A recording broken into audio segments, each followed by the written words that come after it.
اب وہ جو انجینئر مرزا محمد علی صاحب ہیں اس نے تذکرہ کیا ہے کہ دیوبندیوں نے بھی لکھا ہے، بریلوی بھی کہتے ہیں کہ رسول اللہ صلی اللہ علیہ وسلم کا جسم جس قبر مبارک سے ٹچ ہے اس قبر کی مٹی جو ہے نا عرش سے افضل ہے.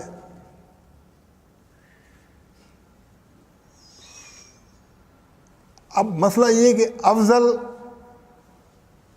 ہے نہیں ہے، اس کا تعلق کس چیز کے ساتھ ہے؟ عقیدت کے ساتھ ہے.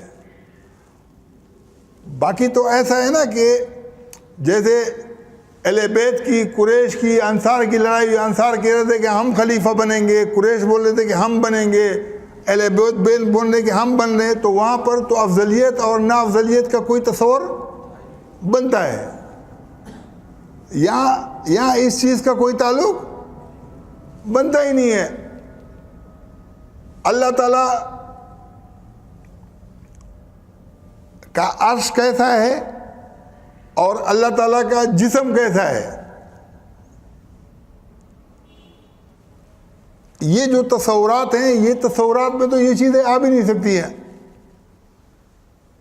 اللہ تعالیٰ کی جو ذات ہے اس ذات کو وہ تصور ہم وہاں تک پہنچ ہی نہیں سکتے ہیں. اب مسئلہ یہ ہے کہ مقابلے کے اندر جب بات آتی ہے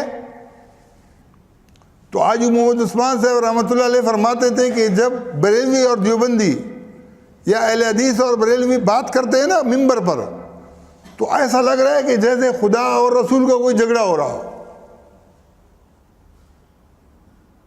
تو نہ شرک کرنا توحید ہے اور نہ رسالت کی بے ادبی کرنا کوئی توحید ہے. تو انجینئر مرزا محمد علی نے اس علامہ جواد نقوی کی تعریف کی کہ اس نے مسجد کا نام بھی ایسا رکھا، مدرسے کا نام بھی ایسا رکھا. مسجد کا نام عروۃ الوثقیٰ رکھا، بچیوں کے مدرسے کا نام رکھا ام الکتاب، کہ اس میں شائبہ تک نہیں ہے اہل تشیع کا یا دیوبندیوں کا یا بریلیوں کا یا اہل حدیث کا. غوثیہ مسجد ہوگی تو دیوبندیوں کی نہیں ہوگی، مسجد توحید ہوگی تو بریلیوں کی کبھی بھی آپ کو نظر نہیں آئے گی.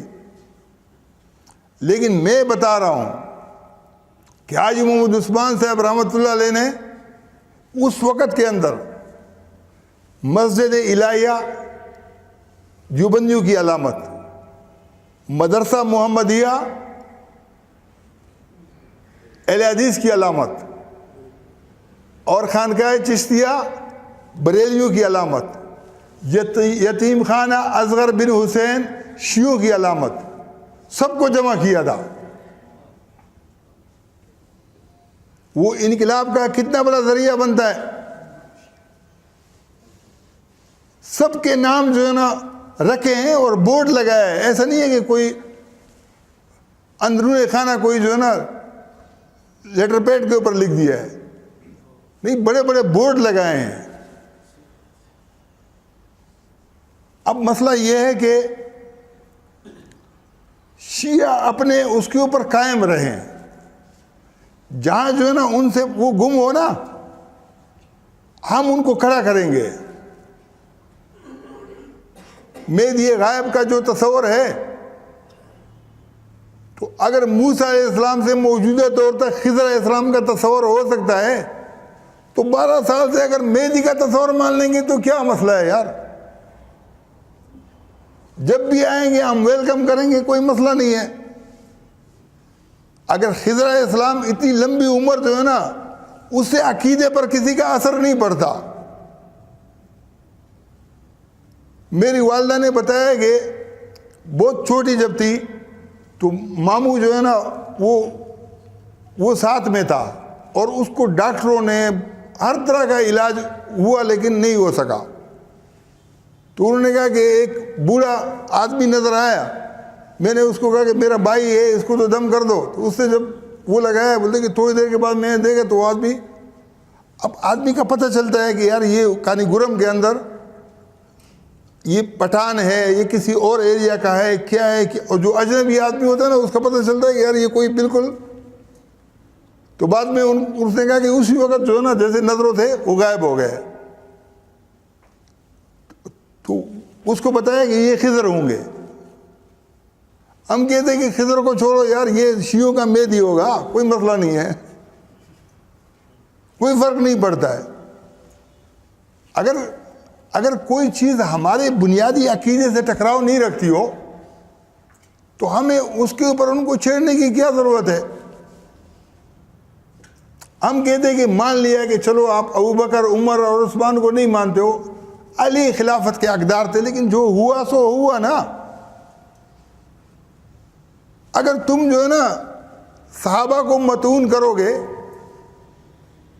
تو وہ جو علی سے لے کر حضرت امام حسن عسکری تک جو ائمہ کا کردار رہا ہے,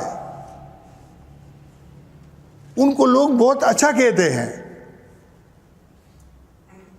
اور جب ایک شیعہ حضرت حسین کے بارے میں اس انداز کے اندر بات کرتا ہے,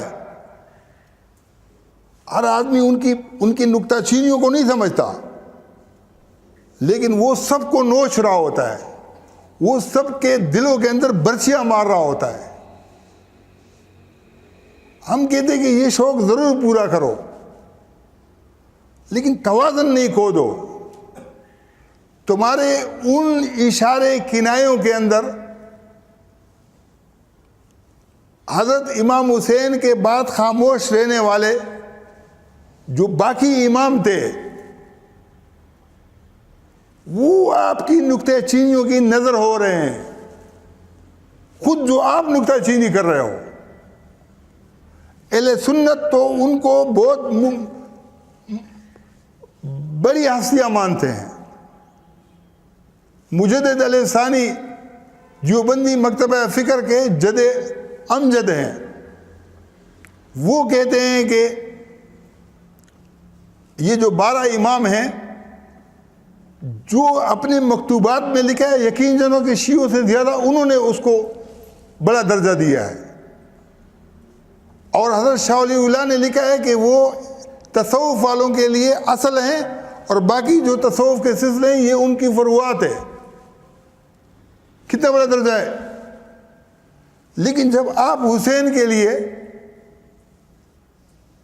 اپنی دکان چمکانے کے لیے وہ انداز خطابت, وہ انداز تکلم اختیار کرو گے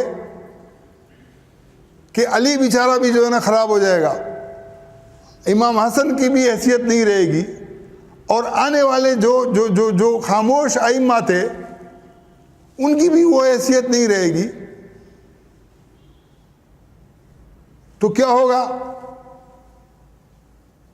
آپ کو تو شاید چندے مل جائیں, آپ کو شاید ان معاملات کے اندر بڑا واہ واہ بھی مل جائے, لیکن حضرت حسین سے پہلے امام حسن اور امام حضرت علی بھی ہیں. حضرت علی کی ایک بیٹی تھی, ان کا نام کلثوم تھا. حضرت عمر کی اسے شادی ہوئی ہے, اور حضرت عمر نے بہت اصرار کر کے کہ یہ نسبت مجھے مل جائے. تو حضرت علی نے جب کہا تو حضرت عمر نے کہا کہ خوشخبری دو مجھے کہ مجھے جو نا یہ نسبت مل گئی ہے. پھر ان کا ایک بیٹا ہے, اس کا نام حضرت زید تھا. حضرت زید حضرت عمر کے بیٹے تھے. تو حضرت عمر گشت کر رہے تھے, رات کو جو ہے نا ایک عورت کی آواز آئی. وہ عورت اپنی بچی کو بول رہی تھی کہ دودھ میں پانی ڈال دو. تو بچی نے کہا کہ عمر نے منع کیا ہے, کوئی سرزنش ہو جائے گی. تو اس عورت نے کہا کہ عمر تھوڑی دیکھ رہا ہے. تو بچی نے بولا کہ اگر عمر نہیں دیکھ رہا ہے, عمر کہ اللہ تو دیکھ رہا ہے. اب حضرت عمر نے پیچھے سے بات سن لی. حضرت عمر نے کہا کہ یہ جو خاتون ہے, یہ جو لڑکی ہے, جو بچی ہے, اگر اس کی کہیں رشتہ ان کا طے نہیں ہوا ہو تو میں اپنے بیٹے کے لیے لے لیتا ہوں. تو انہوں نے پھر اس زید کے لیے اس بچی کا رشتہ لیا. اور یہ جو بچی تھی, یہ جب عورت بنی, اس کا بیٹا پھر کون تھا؟ عمر بن عبدالعزیز. عمر بن عبدالعزیز وہ شخصیت تھی, بنی امیہ کے 2 شاخیں ہیں, ایک بنی سفیان ہے اور ایک بنی مروان ہے.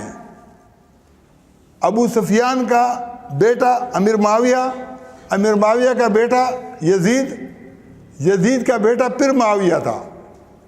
اس معاویہ نے چند دنوں کے بعد کہا کہ بھئی خلافت ہمارا حق نہیں ہے, میں نہیں لیتا ہوں. پھر جو مروان والے تھے وہ لوگ خلافت کے اوپر قابض ہو گئے. پھر جب اس کی باری آئی, اس کے اوپر اتفاق ہوا, تو اس نے جا کے جو ہے نا, پہلے تو بہت ناز نخرے کے ساتھ پلا ہوا تھا, لیکن جب اقتدار آیا تو بہت تقوی والا انسان بنا. یہاں تک کہ بعض لوگوں نے کہا کہ یہی مہدی ہے. ان کے دور کو خلافت راشدہ کا دور کہتے ہیں. جب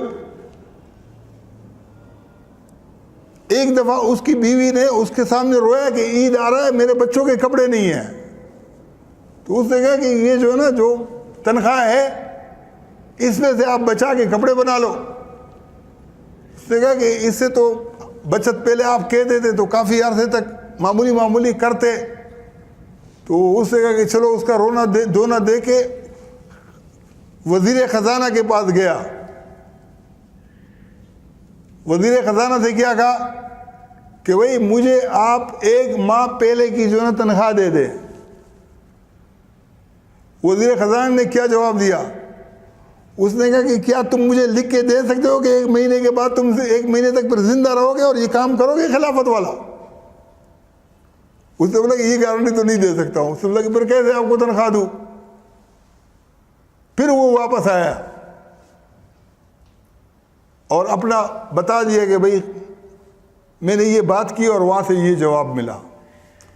جب بڑا بنتا ہے تو قوم بھی بن جاتی ہے. یہی بات عمران خان کہتا تھا, لیکن جو بیوروکریسی کے اندر پہلے جتنے درجے کی رشوت تھی وہ ڈبل بن گئی. جو خرابیاں تھیں اس سے جو ہے نا کافی گنے جو ہے نا معاملات خراب ہو گئے.